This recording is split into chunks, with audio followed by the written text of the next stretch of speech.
അപ്പോൾ hi guys, അപ്പോൾ അങ്ങനെ 2024 അങ്ങനെ അവസാനിക്കാൻ പോവാണ്. 2024 അവസാനിക്കാൻ മുമ്പ് ലാസ്റ്റ്, അതായത് ഈ ഈ കഴിഞ്ഞ ദിവസം കണ്ടാണ് നമ്മൾ ലാസ്റ്റായിട്ട് ഒരു പടം ഇറങ്ങി. ഇപ്പോഴും ഇറങ്ങിയെന്ന് എനിക്ക് അറിഞ്ഞൂടാ ഏതൊക്കെ. ഈ അടുത്ത് ഏതോ പറഞ്ഞാൽ ഇറങ്ങണ്ടെന്ന് തോന്നുന്നു. എന്തായാലും ബാറോസാണ് എൻ്റെ അറിവിൽ ഇപ്പോൾ അവസാനമായിട്ട് ഇറങ്ങിയ പടം. അപ്പോൾ അതുവരെയുള്ള സിനിമകളെ ഏറ്റവും ബെസ്റ്റ് എനിക്ക് 2023 പറയുകയാണെങ്കിൽ ആകെ കുറച്ച് പടങ്ങൾ ഉണ്ടായുള്ളൂ. എല്ലായിടത്തുനിന്നും 1-2 പടങ്ങളൊക്കെ ഉണ്ടായുള്ളൂ നല്ലതെന്ന് പറഞ്ഞത്. 2024 എനിക്ക് കുറേ ഉണ്ടെന്ന് തോന്നുന്നു. അത്യാവശ്യം നല്ല പടങ്ങൾ കുറേ നമുക്ക് കിട്ടിയിട്ടുണ്ട്. അപ്പോൾ മലയാളത്തിൽ നിന്നാണ് ഏറ്റവും കൂടുതൽ എന്നാണ് തോന്നുന്നത്. അതെന്തായാലും നമുക്ക് മലയാളത്തിൽ നിന്ന് തന്നെ ആദ്യം തുടങ്ങാം. മലയാളത്തിൽ നിന്ന് എനിക്ക് ഏറ്റവും ഇഷ്ടപ്പെട്ട പടം, അതായത് 2024 ഏറ്റവും ഇഷ്ടപ്പെട്ട പടം എൻ്റെ പറയുകയാണെങ്കിൽ ആടുജീവിതം. ഒരു രക്ഷയില്ലാത്ത പടമായിരുന്നു ഈ സിനിമ. ഞാൻ വിചാരിച്ചായിരുന്നു തിയേറ്ററിൽ എന്തായാലും പോയി കാണണമെന്ന്. എനിക്ക് ഉറപ്പായിരുന്നു ഈ സിനിമ കാണുമ്പോൾ ഉറപ്പായിട്ടും ഒരു നിരാശ ഒന്നും ഉണ്ടാവില്ല എന്ന്. വിചാരിച്ചതിനേക്കാൾ അപ്പുറം കിട്ടിയൊരു സിനിമയാണ് ശരിക്കും പറഞ്ഞാൽ. ഭയങ്കര ഒരു ഫീൽ എന്ന സിനിമയാണ് ആയിരുന്നു 2024 നമ്മുടെ ആടുജീവിതം. ഈ സിനിമയ്ക്ക് ശരിക്കും പറഞ്ഞാൽ നല്ല അഭിപ്രായം കിട്ടുകയും ചെയ്തിട്ടുണ്ട്. അതുപോലെ തന്നെ ഇതൊക്കെ നമ്മുടെ കേരളത്തിൽ നിന്നാണ്. ബാക്കിയുള്ളവർക്ക് അത്രയ്ക്കും ഒരു ഇതുണ്ടായില്ല, അതായത് തമിഴ് തെലുങ്ക് അവർക്കൊക്കെ. പക്ഷേ അവിടെ മലയാളിക്കാർക്ക് എല്ലാവർക്കും ഭയങ്കരമായിട്ട് ഇഷ്ടപ്പെട്ട ഒരു സിനിമയായിരുന്നു ആടുജീവിതം. രണ്ടാമത്തെ പറയുകയാണെങ്കിൽ ബ്രഹ്മയുഗം. ഞാൻ ഒരിക്കലും വിചാരിച്ചില്ല ഒരു ബ്ലാക്ക് ആൻഡ് വൈറ്റ് പടം തിയേറ്ററിൽ പോയി കാണേണ്ടി വരുമെന്ന്. അങ്ങനെ വിചാരിച്ചിരുന്ന എനിക്ക്, ഞാൻ ഒരിക്കലും വിചാരിച്ച സിനിമ ബ്ലാക്ക് ആൻഡ് വൈറ്റ് ആയതുകൊണ്ട് അതായത് ഒരു മടി ഉണ്ടായിരുന്നു കാണാൻ പോകുമ്പോൾ എന്തുണ്ടാവും എങ്ങനെയായിരിക്കുമെന്ന്. പക്ഷേ ഈ കയറി കഴിഞ്ഞിട്ട് ബ്ലാക്ക് ആൻഡ് വൈറ്റ് എന്ന ചിന്തയെ മാറി. കയറി തുടങ്ങിയെന്നായിപ്പിന്നെ ബ്ലാക്ക് ആൻഡ് വൈറ്റ് എന്നൊരു ചിന്തയെ മാറി. അങ്ങനത്തെ ഒരു സിനിമയായിരുന്നു. ശരിക്കും പറഞ്ഞാൽ ഒരു ഗംഭീര പടം തന്നെയായിരുന്നു പ്രമേയുഗം. മൂന്നാമത്തെ പറയുകയാണെങ്കിൽ നമ്മുടെ മാർക്കോ. ശരിക്കും പറഞ്ഞാൽ എനിക്ക് ഈ സിനിമ ഞാൻ പറയാൻ കാരണം വയലൻസ് ആയതുകൊണ്ടുമാണ്. അതായത് ഒരു അവസാനിക്കണമെങ്കിൽ മുമ്പ്, അതായത് നമ്മുടെ ഇപ്പോൾ ബിഗ് ബഡ്ജറ്റ് പടങ്ങളൊക്കെ പൊട്ടി പാളിസായിരിക്കുമ്പോഴാണ് ഈ ഒരു പടം അവസാനത്ത് ഇറങ്ങിയത്. സെക്കൻഡ് ലാസ്റ്റ് ആയിട്ട് ഇറങ്ങി. ഈ സിനിമ കിട്ടിയ ഒരു ഫീലില്ല. അത് വയലൻസും ഫൈറ്റും കാരണം നമ്മുടെ ഇന്ത്യൻ സിനിമയിലെ ഏറ്റവും മികച്ച ഒരു സാധനം തന്നെയാണ്. എനിക്ക് ഭയങ്കര ഇഷ്ടപ്പെട്ട ഒരു ഫൈറ്റ് രംഗങ്ങളൊക്കെ ഉള്ള ഒരു സിനിമയാണ്. അതുപോലെ തന്നെ ഓരോ ഇംഗ്ലീഷ് സിനിമകൾ കാണുമ്പോൾ ഒരു വയലൻസ് സിനിമ കാണുമ്പോൾ വിചാരിക്കും ഇതിനപ്പുറം നമ്മുടെ ഇന്ത്യൻ സിനിമയ്ക്ക് കിട്ടുമോ. അങ്ങനെ വിചാരിച്ചിരിക്കുമ്പോഴാണ് ഈ ഒരു സാധനം കിട്ടിയത്. അത് കാരണം ഈ ഒരു സിനിമ ശരിക്കും പറഞ്ഞാൽ ഇതിനൊക്കെ മാറ്റി നിർത്തണം. ഒരു കിടിലൻ സാധനം തന്നെയായിരുന്നു, വയലൻസും ഒക്കെ. ഇനി നാലാമത്തെ പറയുകയാണെങ്കിൽ ആവേശം ശരിക്കും പറഞ്ഞാൽ ഒരു ആവേശം തന്നെയായിരുന്നു തിയേറ്ററിൽ. അതായത് തുടക്കം തൊട്ട് അവസാനം വരെ ശരിക്കും ചിരിച്ച് നല്ല, അതായത് ഒരു ഹാപ്പി മൂഡ്, അതായത് എന്താ പറയില്ല, ആ ഒരു ടൈപ്പായിരുന്നു ആവേശം. ശരിക്കും പറഞ്ഞാൽ ടി വിയിൽ വരെ വന്നിട്ട് തന്നെ കണ്ടിട്ടുണ്ട് ആ ഒരു. പിന്നെ 2 ക്യാരക്ടറിൽ അമ്പാനും രംഗണ്ണനുമായിട്ടുള്ളത്, അതായത് ആ സീനൊക്കെ ശരിക്കും പറഞ്ഞാൽ ഈ സിനിമ ശരിക്കും ഭയങ്കര ഹാപ്പി എൻജോയ് ചെയ്ത് തകർക്കാൻ പറ്റുന്ന സിനിമയായിരുന്നു ശരിക്കും പറഞ്ഞാൽ ആവേശം. പ്രത്യേകിച്ച് ഒന്നുമില്ല, ആ ഒരു നമുക്ക് ഒരു ഫ്ലോയിലാണ്. നമുക്ക് ചിലവരിപ്പോൾ 3-4 തവണ പോയി കണ്ടിട്ടുണ്ടാവും. എനിക്ക് തന്നെ പോയി കാണാനുള്ള ഇത് തോന്നി. എന്നാലും ഞാൻ ഒരു തവണ പോയി കണ്ടുള്ളൂ. പിന്നെ OTT എന്നപ്പോൾ ഇരുന്ന് കുറേ എത്ര തവണ കണ്ടത് എനിക്ക് തന്നെ അറിഞ്ഞൂടാ. ഇനി അഞ്ചാമത്തെ പറയുകയാണെങ്കിൽ മഞ്ഞുമൽ ബോയ്സ്. ഇത് ചിലവർക്കൊക്കെ പോരായ്ക അങ്ങനെയൊക്കെ ഞാൻ കേട്ടിട്ടുണ്ട്. പക്ഷേ എനിക്ക് ഈ സിനിമ ഭയങ്കര ഇഷ്ടപ്പെട്ട സിനിമയാണ്. അത് നല്ല ഫീല്, ആ ഒരു എന്താ പറയുക, ആ എടുത്ത രീതി, മേക്കിങ്, അതൊക്കെ ഒരു രക്ഷയില്ലാത്തൊരു സിനിമയായിരുന്നു. സോങ്സ് ഒക്കെ എനിക്ക് ഭയങ്കര ഇഷ്ടപ്പെട്ട സിനിമയായിരുന്നു മഞ്ഞുമൽ ബോയ്സ്. ഓരോരുത്തരുടെ ആക്ടിങ്, അതല്ല ആ ഒരു എങ്ങനെ ഇങ്ങനത്തെ ഒരു സിനിമ എടുക്കാം, കുറഞ്ഞ ബഡ്ജറ്റിൽ ഇങ്ങനത്തെ സിനിമ എടുത്ത് ഇത്രയും കളക്ഷൻ എത്തിക്കാമെന്ന് വരെ അവർ കാണിക്കുന്ന സിനിമയായിരുന്നു. ഈ സിനിമ കളക്ഷൻ മെയിനായിട്ട് കയറാൻ കാരണം ആ ഒരു തമിഴ് സിനിമയത്തെ പാട്ടാണ് ശരിക്കും പറഞ്ഞത്. പക്ഷേ ഈ സിനിമ എനിക്ക് ഈ സിനിമയുടെ ഫീലും കൂടി കിട്ടിയപ്പോഴാണ് ആ പാട്ടിൻ്റെ ഫീലെല്ലാം കൂടി ഒരുമിച്ചപ്പോൾ ഗംഭീര സാധനം തന്നെ കിട്ടി. ഇനി ആറാമത്തെ പറയുകയാണെങ്കിൽ പ്രേമലു ഒരു റൊമാൻറ്റിക് പടം, അതായത് ഒരു കോമഡി. അതായത് എനിക്കൊന്ന് ആവേശത്തിനൊപ്പമാണ് ആണെന്ന് തോന്നുന്നത്. കാരണം ശരിക്കും പറഞ്ഞാൽ തിയേറ്ററിൽ എനിക്കൊന്ന് ഇത് രണ്ട് ഈ ഇതൊക്കെ ഏതാ പോയി കാണേണ്ടതെന്ന് കൺഫ്യൂഷൻ ആയിരിക്കുന്ന ടൈമിലാണ്, അതായത് പ്രേമലും നല്ലതാണ്, അതിൻ്റെ ഒപ്പം ഏത് സിനിമ ഇറങ്ങിയത് ആ മഞ്ഞുമൽ ബോയ്സ്, അത് 2 ജോണറിലുള്ള സിനിമകൾ. ശരിക്കും ഈ സിനിമ ഒറ്റയ്ക്ക് ഇറങ്ങിയ സിനിമയും വേണമെങ്കിൽ ഒരു 200 കോടി എത്തിക്കുന്നു, ആ ഒരു രീതിയിലായിരുന്നു. ശരിക്കും ഗംഭീര പടം തന്നെയായിരുന്നു അത് പ്രേമലു. അതുപോലെ 7ാമത്തെ പറയുകയാണെങ്കിൽ സൂക്ഷ്മദർശിനി. ഇത് ശരിക്കും പറഞ്ഞാൽ ഞെട്ടിച്ച് കളഞ്ഞൊരു സിനിമ തന്നെയായിരുന്നു. അതായത് സാധാ ഞാൻ വിചാരിച്ച വല്ല കോമഡി എൻ്റർടൈൻമെൻറ്റ് അങ്ങനത്തെ എന്തെങ്കിലുമൊക്കെ ആയിരിക്കും എന്ന് വിചാരിച്ചാൽ ഞാനിത് കാണാൻ പോയി കയറി. എനിക്ക് തുടക്കത്തിൽ എന്തോ ഉണ്ടാവും, പക്ഷെ ഇത്രയും പ്രതീക്ഷ ഉണ്ടായില്ല. അത് ഇപ്പോൾ ഒ ടി ടി വന്നപ്പോൾ ചിലവർക്കൊക്കെ ചിലപ്പോൾ വലിയ ഇതോ അങ്ങനെയൊന്നും ഉണ്ടാവില്ലായിരിക്കും. പക്ഷെ എനിക്കിത് തിയേറ്ററിൽ കണ്ടവർ ശരിക്കും ആദ്യമായിട്ട് തിയേറ്ററിൽ കണ്ടവർ എന്തായാലും ഞെട്ടിയിട്ടുണ്ടോ ഈ സിനിമ. 8ാമത്തെ പറയുകയാണെങ്കിൽ ഗഗനചാരി.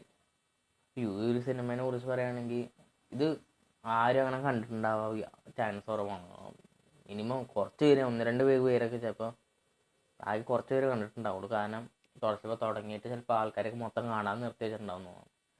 ഈ സിനിമ അങ്ങനെ മിക്കവർക്കും ഇഷ്ടപ്പെട്ടില്ല. പക്ഷേ എനിക്ക് ഈ സിനിമ കണ്ടിട്ട്, അതായത് നമ്മുടെ മലയാള സിനിമയിൽ നിന്ന് ചെറിയൊരു ബഡ്ജറ്റിൽ പക്ഷെ നല്ല രസമായിട്ടാണ് എടുത്തു വെച്ചിട്ടുണ്ട് ഇവർ. ആ ഒരു പുതിയൊരു കാലം, അതായത് നമ്മുടെ ഭൂമി മൊത്തം നശിച്ച് ആ ഒരു കാലഘട്ടത്തിൽ നടക്കുന്ന കാര്യങ്ങൾ നല്ല രസമുണ്ടായിരുന്നു. എങ്ങനെ കണ്ടിരിക്കാനൊക്കെ നല്ല രസങ്ങളൊക്കെ ഉണ്ടായിരുന്നു. നല്ല ഒരു എനിക്കങ്ങനെ ബോറടിയാവുന്ന തോന്നിയിരുന്നു. നല്ല രസമായിട്ട് ഓരോ ക്യാരക്ടറും ഏലിയനായിട്ടുള്ള ഓരോ ഇതുകളൊക്കെ നല്ല രസമായിട്ട് കൊണ്ടുപോയ ഒരു സിനിമയാണ്. അയ്യോ, അതുപോലെ 9ാമത്തെ സിനിമയാണ് ആട്ടം. ശരിക്കും ത്രില്ലടിച്ചിരുന്ന് കണ്ട സിനിമയാണ്. അതായത് നാടകത്തെ ആൾക്കാർ കൂടിയിട്ട് ഒരു നാടകത്തിന് ഒരുങ്ങി പോകുമ്പോൾ ഉള്ള ഒരു കുറേ പ്രശ്നങ്ങൾ, അതൊക്കെയാണ് ഈ സിനിമ പറയുന്നത്. ശരിക്കും ഇങ്ങനെ ഓരോ ക്യാരക്ടർ വന്നു പോകുമ്പോൾ ആ ഒരു ക്യാരക്ടർ സ്വഭാവം ഓരോ ക്യാരക്ടർ, ചിലപ്പോൾ ചില ക്യാരക്ടർ ആ ഒരു ക്യാരക്ടർ ചൊറിയണ ക്യാരക്ടർ അങ്ങനത്തെ ഒരു ക്യാരക്ടറൊക്കെ, അപ്പോൾ അങ്ങനെ ഓരോരുത്തരുടെ ഇത് ആക്ടിങ്ങോ എല്ലാം കൂടി ഇപ്പോൾ ഒരു ശരിക്കും ഗംഭീര പടം തന്നെയായിരുന്നു ആട്ടം. 10ാമത്തെ പറയുകയാണെങ്കിൽ അഞ്ചക്കൊള്ളക്കോക്കൻ. ഈ സിനിമ എനിക്ക് കാണാൻ പോയിട്ട് ശരിക്കും പറഞ്ഞാൽ സിനിമ പേര് പറയാൻ കഷ്ടപ്പെട്ടു. ഗോക്കാച്ച് എന്നൊക്കെ പറഞ്ഞാൽ ഈ സിനിമ തിയേറ്ററിൽ കയറി കണ്ടേ. ഒരു ഗംഭീര പടം തന്നെയായിരുന്നു ശരിക്കും നല്ല. അതായത് ആ ഒരു ചെമ്മീരന്തൊക്കെ ക്യാരക്ടർ ശരിക്കും ആ കിടിലം പടമായിരുന്നു ശരിക്കും പറഞ്ഞു. ഇത് നല്ല രസമായിട്ട്, അതായത് നല്ല ആസ്വദിച്ച് ആ ഒരു ബാലത്തെ സോങ്ങും അതൊക്കെ ഒരു ഗംഭീര തരം പടമായിരുന്നു. 11ാമത്തെ പടമാണ് സ്കന്ദകാണ്ഡം. ഈ സിനിമ ശരിക്കും പറഞ്ഞാൽ ഈ സിനിമ കഥ തുടക്കത്തിൽ സ്ലോ ആയിട്ട് തുടങ്ങിയാൽ ആസിഫ് അലിയുടെ സിനിമയായിരുന്നു. പ്രത്യേകിച്ച് എനിക്ക് ഈ സിനിമ ട്രെയിലർ കണ്ടും വലിയ എനിക്ക് അത്രയും ഇതൊന്നായില്ല. അതായത് പ്രത്യേകിച്ചൊന്നും ഉണ്ടാവില്ലെന്ന് വിചാരിച്ചു. പക്ഷെ തുടങ്ങി ഒരു കുറച്ച് കഴിഞ്ഞപ്പോൾ ഇൻട്രസ്റ്റ്, അതായത് ബോറേ അടിക്കാത്തൊരു പടമായിരുന്നു. നല്ല ഇൻട്രസ്റ്റ് ഇല്ല. അതിന് ഈ സൂക്ഷ്മദർശിനി പോലെ തന്നെ അതിനേക്കാളും ഇരട്ടി ഒരു തന്ന സിനിമ തന്നെയായിരുന്നു. എനിക്ക് ഭയങ്കര ഇഷ്ടപ്പെട്ട സിനിമയായിരുന്നു ഇത് കണ്ട് അത് ഒറ്റ തവണ കാണാൻ പറ്റുള്ളൂ നമുക്ക്. പിന്നെ നമ്മൾ റിപ്പീറ്റ് വാല്യൂ ഉള്ള സിനിമ ഒന്നല്ലേ സൂക്ഷ്മദർശിനി. പിന്നെയും നമുക്ക് വേണമെങ്കിൽ ഇടയ്ക്കൊക്കെ കാണാമെന്നുണ്ട്. പക്ഷേ ഈ സിനിമ ഒറ്റ തവണ കാണില്ല. ഒറ്റ തവണ കണ്ടാൽ തന്നെ നമ്മൾ ഞെട്ടുക. അങ്ങനത്തെ ഒരു പടം തന്നെയായിരുന്നു അത്. ഇനി അടുത്ത പടമാണ് അന്വേഷിപ്പിൻ കണ്ടെത്തും. ശരിക്കും പറഞ്ഞാൽ ടോവിനോയുടെ ഒരു പോലീസ് വേഷം, അതായത് കൽക്കിക്ക് ശേഷം തോന്നുന്നത്. എനിക്ക് പുള്ളിയുടെ പോലീസ് സമയമുള്ള അങ്ങനത്തെ സിനിമകൾ കാണാൻ ഭയങ്കര താല്പര്യം ഉണ്ടായിരുന്നു. അപ്പോൾ അങ്ങനെ പോയി കണ്ട സിനിമയാണ്. എനിക്ക് ഭയങ്കരമായിട്ട് ഇഷ്ടപ്പെട്ട പടമാണ്. അതായത് ഒരു പഴയ ടച്ച് അവർ കൊണ്ടുവന്ന് അത് ഒരു ആദ്യത്തെ പാട്ട് മൊത്തത്തിലൊരു വെറൈറ്റി ഒരു പടം തന്നെയാണ്. ഇതിൻ്റെ സെക്കൻഡ് പാർട്ട് ഒക്കെ ആവാൻ ചാൻസ് ഉണ്ടെന്നൊക്കെ തോന്നുന്നത്. എന്തായാലും എനിക്ക് ഈ സിനിമയുടെ സെക്കൻഡ് പാർട്ട് ഇറങ്ങിയാൽ പോയി കാണും. കാരണം ആ ഒരു ക്ലാരിറ്റി, ആ ഒരു പഴയ ഒരു ടച്ച്, നമ്മൾ സിനിമയിൽ കാണാൻ ഒരു പഴയ കാലം അതിനേക്കാളും നല്ല രസമായിട്ട് അവർ ആ കറക്റ്റ് അതൊക്കെ നല്ല രസമായിട്ട് എടുത്തു വെച്ചൊരു പടം തന്നെയായിരുന്നു അന്വേഷിപ്പിൻ കണ്ടെത്തും. എനിക്കൊന്ന് ഇത്രയും സിനിമകളാണ്. ഇനി എനിക്ക് വേറെ ഉണ്ടോ ഇല്ലയെന്ന് എനിക്ക് അറിഞ്ഞില്ല. എന്തായാലും ഇത്രയും സിനിമകളാണ് എന്നെ ഭയങ്കരമായിട്ട് എനിക്ക് ഇഷ്ടപ്പെട്ട മലയാള സിനിമകൾ. ഇനി തമിഴിലേക്ക് പോവുകയാണെങ്കിൽ ഫസ്റ്റ് എടുത്ത് പറയേണ്ട പടം മെയ്യഴകൻ. എനിക്ക് ഏറ്റവും, അതായത് ഈ ആടുജീവിതത്തിനൊപ്പം തന്നെ എനിക്ക് ഏറ്റവും ഇഷ്ടപ്പെട്ട ഒരു പടം, അതായത് ശരിക്കും ഒരു ഫീൽ എന്ന ഒരു പടമായിരുന്നു. ഈ ഒരു പടമൊക്കെ തിയേറ്ററിൽ മിസ്സായി പോയത് ഞാൻ ഓർക്കാണ്. ഈ ഒരു കാരണം ശരിക്കും പറഞ്ഞാൽ ഇങ്ങനത്തെ പടങ്ങൾ പോയി തിയേറ്ററിൽ പോയി കാണുമ്പോൾ ഫീൽ ഇല്ല, ഒരു ഗംഭീര പടം. എനിക്ക് ഭയങ്കര ഇഷ്ടപ്പെട്ട ഒരു പടമായിരുന്നു അത്. പാട്ടുകളൊന്നും എനിക്ക് ഈ ഒരു സിനിമ ലാഗായിട്ട് തോന്നിച്ചില്ല. കുറേ പേർക്ക് ലാഗ് എന്നൊക്കെ തോന്നി, എനിക്ക് പടമേ ലാഗായിട്ട് തോന്നിയിട്ട് എനിക്ക് ഭയങ്കര ഇഷ്ടപ്പെട്ട ഒരു പടമാണ് മെയ്യഴകൻ. ഇനി രണ്ടാമത്തെ പടമാണ് മഹാരാജ. അയ്യോ, വിജയ് സേതുപതിനെ കുറേ നാളായിട്ട് മിസ്സായി നിൽക്കുമ്പോഴാണ്, അതായത് പുള്ളിയുടെ സിനിമ നല്ലത് കുറേ പുള്ളിയുടെ ഇതായി നിൽക്കുമ്പോഴാണ് ഈ ഒരു സിനിമ കിട്ടിയ സിനിമ.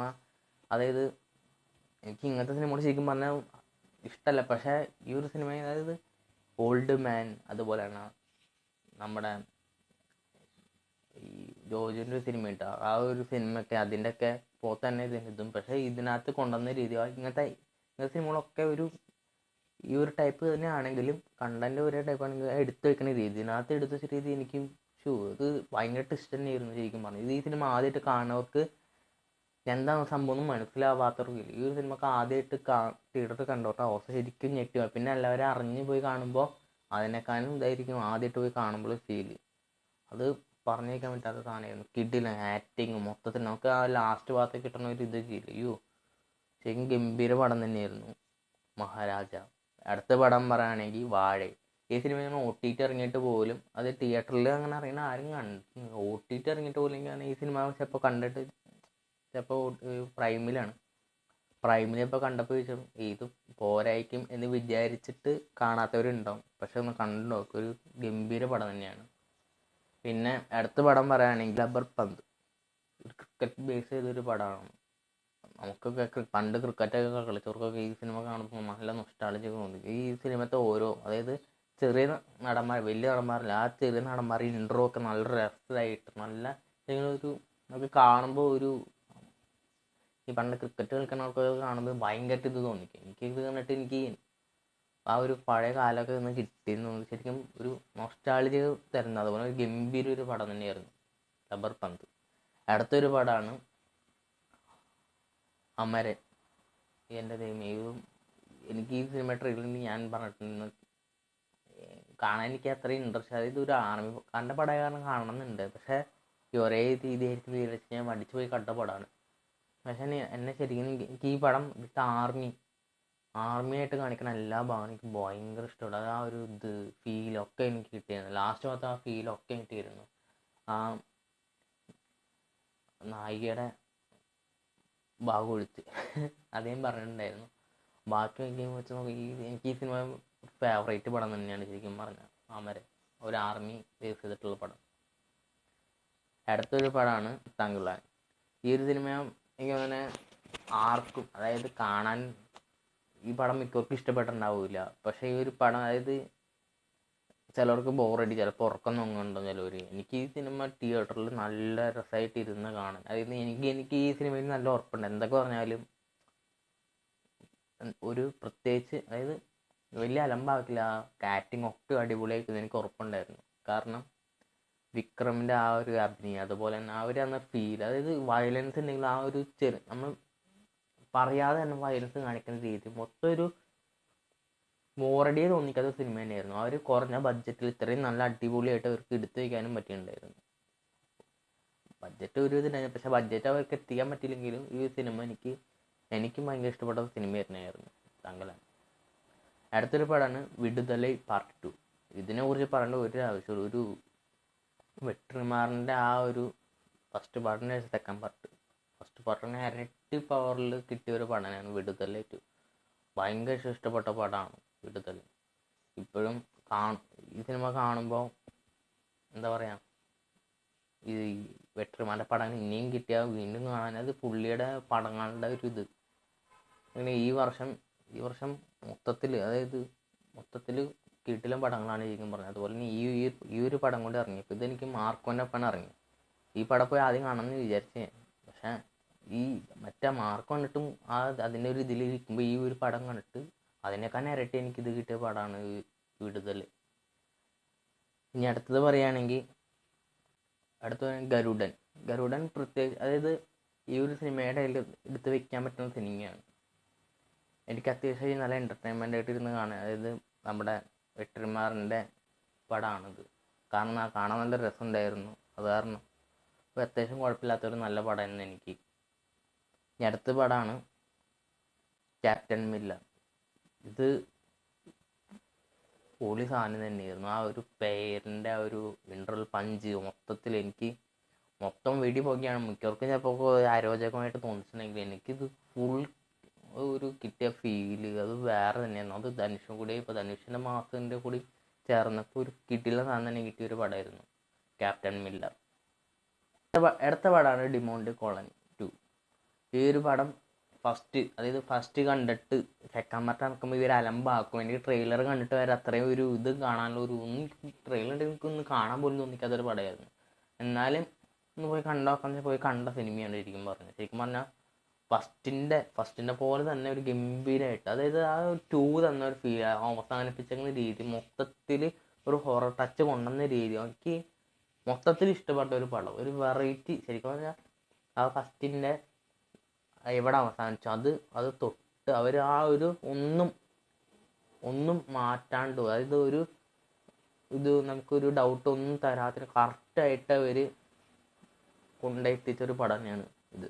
എനിക്ക് ഭയങ്കര ഈ വർഷം ഹൊറർ സിനിമകളിൽ എനിക്ക് ഏറ്റവും ഇഷ്ടപ്പെട്ട പടമാണിത്.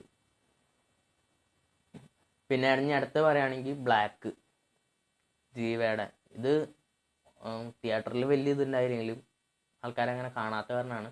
പക്ഷേ ഈ സിനിമ ഒരു ഇംഗ്ലീഷ് സിനിമയുടെ ഇത് അതിൻ്റെ ചെറിയൊരു ഇതൊക്കെ എടുത്തിട്ടാണ് ഈ ഒരു സിനിമ ഇറക്കിയിരിക്കുന്നത്.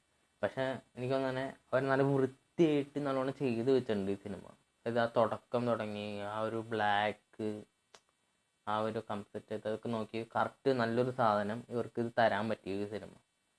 അതുപോലെ അവസാനിപ്പിച്ച രീതി മൊത്തത്തിൽ എനിക്ക് ഈ സിനിമ നല്ലോണം ഇഷ്ടപ്പെട്ട ഒരു വെറൈറ്റി. അതായത് അവർ ആ ഇങ്ങനത്തെ സിനിമ എടുക്കുമ്പോൾ ചിലപ്പോൾ അലമ്പാക്കാൻ, അല്ലെങ്കിൽ ഓവറാക്കാൻ, അല്ലെങ്കിൽ ഹൊറർ ടച്ച് കൊണ്ടുവന്ന് ഓവറാക്കാണ് പതിവ്. ഞാനിങ്ങനെ വിചാരിച്ചത്. പക്ഷേ നല്ല രസമായിട്ട്, അതുപോലെ തന്നെ നല്ല രസമായിട്ട് തന്നെ എടുത്തവർക്ക് വെച്ച് തരാനായി പറ്റിയൊരു സിനിമയാണ് ബ്ലാക്ക്. ഇനി ഹിന്ദിയിലേക്ക് പോവുകയാണെങ്കിൽ ആകെ 1-2 പടങ്ങളൊന്നും ഉണ്ടെന്നേ പറയാൻ പറ്റുള്ളൂ. പോവുകയാണെങ്കിൽ തെലുങ്ക് സിനിമയാണ് ലക്കി ദ ഭാസ്കർ. അതായത് തെലുങ്ക് പടമാണെന്ന് തോന്നിക്കാത്ത രീതിയിൽ അവർ എടുത്തു തരാൻ പറ്റിയ ഒരു സിനിമയാണ് ലക്കി ദ ഭാസ്കർ. അതായത് തെലുങ്ക് പടമാണെന്ന് പോലും തോന്നിക്കാത്ത രീതിയിൽ ആ ഒരു നല്ല രസമായിട്ട്, നല്ല ഒരു ലാഗ് തോന്നിക്കേണ്ട ഒരു പടത്തിനെ ലാഗ് പോലും തോന്നിക്കാത്ത രീതിയിൽ അവതരിപ്പിച്ച് തന്ന ഒരു പടമാണ് ലക്കി ദ ഭാസ്കർ. അടുത്ത പടമാണ് കൽക്കി.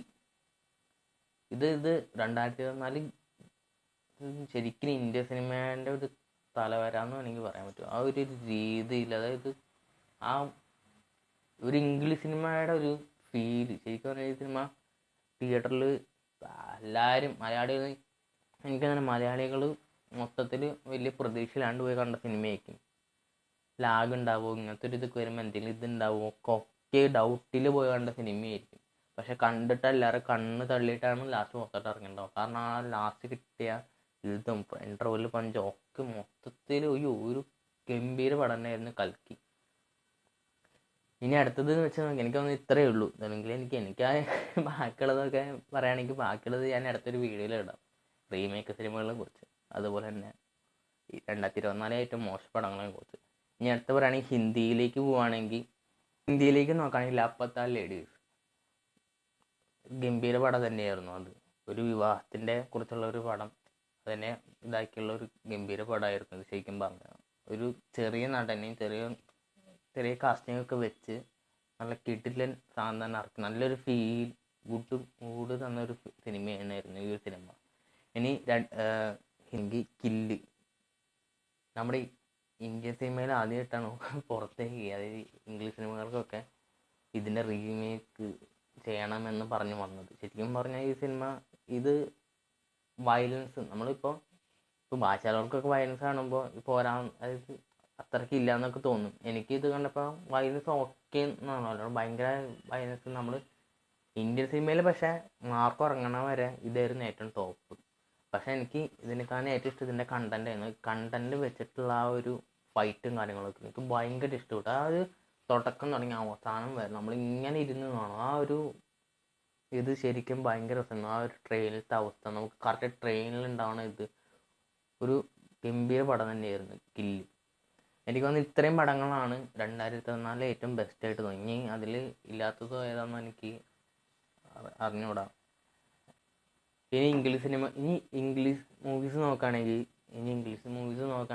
അതിൽ ഫസ്റ്റ് എടുത്താണ് ഡെഡ്പൂൾ 3. മാർവലിനല്ല, അതായത് ഈ സിനിമയ്ക്ക് വേണ്ടി കാത്തിരുന്ന ഒരു കാത്തിരിപ്പ്, ഒരു ഇത് തന്നെയായിരുന്നു. ആ കിട്ടിയ ഫീല് തിയേറ്ററിലെ മൊത്തം ആ പാട്ടും ഒക്കെ നല്ല ഒരു കിട്ടിയ സിനിമയായിരുന്നു ഡെഡ്പൂൾ 3. ഇനി രണ്ടാമത്തെ പടമാണ് വൈൽഡ് റോബോട്ട്. അതായത് ഒരു ഫീൽ ഗുഡ് പടം. നമ്മൾ അതിൻ്റെ ആ ഒരു ആനിമേഷൻ്റെ ഉള്ളിലേക്ക് നമ്മൾ പോകുന്ന പറയില്ല, ആ ഒരു ഫീൽ നമ്മളിങ്ങനെ ഇരുന്ന് നമുക്ക് ഭയങ്കര ഫീൽ എന്നൊരു സിനിമയായിരുന്നു. ഇനി മൂന്നാമത്തെ നോക്കുകയാണെങ്കിൽ ഡോണ്ട് മൂവ്. ഇത് ഞാൻ പറഞ്ഞിട്ടുണ്ട്.